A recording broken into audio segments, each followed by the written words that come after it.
Un jeune homme de Kabylie envoie sa salive dans un tube. Il paie pour un test ADN. Quelques semaines plus tard, un rapport arrive sur son écran. Et ce rapport raconte une histoire complètement différente de celle du papier colonial.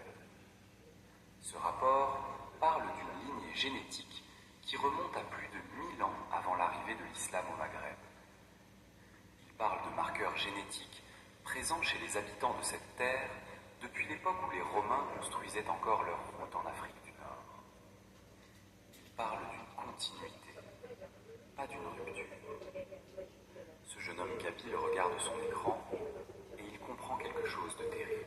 On lui avait toujours dit qu'il était le résultat d'un mélange récent, d'une assimilation, d'une histoire compliquée et floue. Mais son ADN dit autre chose. Son ADN dit « Tu es là depuis toujours.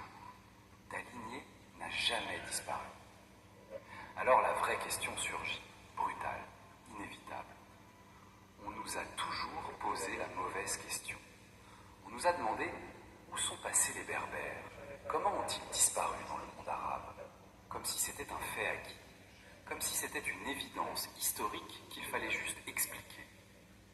Mais si cette question elle-même était un piège, et si la vraie question n'était pas où sont-ils passés, mais qui avait intérêt à dire qu'ils avaient disparu?